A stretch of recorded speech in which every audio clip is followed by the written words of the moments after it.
ഭാരത ക്രൈസ്തവരുടെ ഹൃദയങ്ങളിൽ സുവിശേഷത്തെ പ്രതിയുള്ള രക്തസാക്ഷിത്വത്തിന്റെ മരിക്കാത്ത ഓർമ്മകളുമായി ചരിത്രം കുറിച്ച ഓസ്ട്രേലിയൻ മിഷണറി ഗ്രഹാം സ്റ്റെയിൻസിന്റെയും പറക്കമുറ്റാത്ത അദ്ദേഹത്തിന്റെ 2 കുഞ്ഞുങ്ങളുടെയും അരുംകൊലകളുടെ സ്മരണകളിൽ ഇന്ന് ഭാരതസഭ.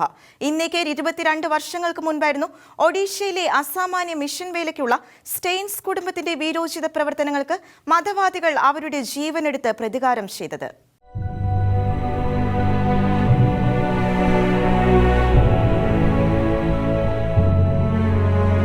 1965 മുതൽ ഇവാഞ്ചലിക്കൽ മിഷണറി ഓർഗനൈസേഷനിൽ അംഗമായി ഇന്ത്യയിലെ ഗോത്രവംശജർക്കിടയിൽ സുവിശേഷത്തിന്റെ ജീവിക്കുന്ന അടയാളമായി വാക്കുകളിലൂടെയും പ്രവൃത്തികളിലൂടെയും അനേകരുടെ രക്ഷയ്ക്ക് നിദാനമായ മഹാവ്യക്തിത്വമായിരുന്നു ഓസ്ട്രേലിയക്കാരനായിരുന്ന ഡോക്ടർ ഗ്രഹാം സ്റ്റെയിൻസ്.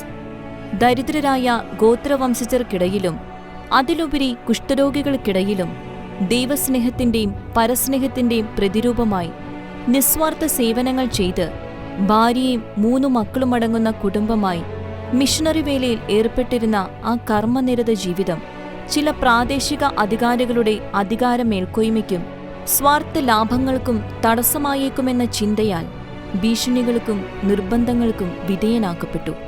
എന്നാൽ തന്നിൽ നിക്ഷിപ്തമായിരുന്ന മിഷണറി വേലയോട് പൂർണ്ണ സമർപ്പണം പുലർത്തിയ സ്റ്റെയിൻസ് കുടുംബം കുഷ്ഠരോഗികളെ ശുശ്രൂഷിക്കലും പ്രാദേശിക ഗോത്രഭാഷയിലേക്കുള്ള ബൈബിൾ വിവർത്തനങ്ങളും ഗോത്രവംശജർക്കിടയിൽ മിഷൻ പ്രവർത്തനങ്ങൾ വ്യാപിപ്പിച്ചുകൊണ്ടുള്ള ജംഗിൾ ക്യാമ്പുകളും തുടർന്നു. ഒടുവിൽ 1999 ജനുവരി 22-ന് 10 വയസ്സുകാരനായ മകൻ ഫിലിപ്പിനും 6 വയസ്സുള്ള മകൻ തിമോത്തിക്കുമൊപ്പം ജംഗിൾ ക്യാമ്പ് കഴിഞ്ഞ് മടങ്ങുകയായിരുന്ന സ്റ്റെയിൻസിനെതിരെ ബജ്രംഗ് ദാൾ സംഘത്തിലെ 50ഓളം അംഗങ്ങൾ ദാരാസിംഗിന്റെ നേതൃത്വത്തിൽ ആക്രമണം തുറന്നുവിട്ടു. ക്രൂരത വിളയാടിയ ആ രാത്രിയിൽ സമാധാനമായി തങ്ങളുടെ വാഹനത്തിൽ ഉറങ്ങുകയായിരുന്ന ആ പിതാവിനെയും മക്കളെയും പുലർച്ചെയോടെ അക്രമകാരികൾ ജീവനോടെ ചുട്ടരിക്കുകയായിരുന്നു. ഉറങ്ങാൻ കിടന്ന തങ്ങളുടെ പ്രിയപ്പെട്ടവരെ എന്നേക്കുമായുള്ള ഉറക്കത്തിലേക്കു തള്ളിയ ക്രൂരവിധി തൊടുത്തുവിട്ട ദാരാസിംഗിന് കോടതി വധശിക്ഷ വിധിച്ചപ്പോൾ ഗ്രഹാം സ്റ്റെയിൻസിന്റെ ഭാര്യ ഗ്ലാഡിസ് സ്റ്റെയിൻസിന്റെ പ്രതികരണം ക്രൈസ്തവ ദർശനത്തിന്റെ ഉത്തമ മാതൃകയായി അനേകരെ പിടിച്ചുലയ്ക്കുന്നതായിരുന്നു. അവൾ പറഞ്ഞു, "എന്റെ ദൈവം ക്ഷമിക്കുന്ന ദൈവമാണ്. എന്റെ ഭർത്താവ് എന്നെ പഠിപ്പിച്ചതും ക്ഷമിക്കാനും സഹിക്കാനുമാണ്. സ്വർഗത്തിൽ എന്റെ മക്കൾ എനിക്കായി കാത്തിരിക്കുന്നുണ്ട്. കർത്താവിന്റെ പീഡനങ്ങൾ എന്നെ പഠിപ്പിക്കുന്നത് ക്ഷമിക്കാനാണ്.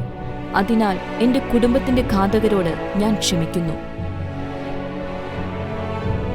ഭർത്താവിന്റെ മരണശേഷവും ഇന്ത്യയിൽ അദ്ദേഹത്തിന്റെ ശുശ്രൂഷ തുടർന്ന ആ ധന്യ വനിതയെ 2005-ൽ പത്മശ്രീ നൽകിയും നവംബർ 2015-ൽ സാമൂഹ്യനീതിക്കായുള്ള മദർ തെരേസ മെമ്മോറിയൽ അവാർഡും നൽകി ആദരിക്കുകയുണ്ടായി.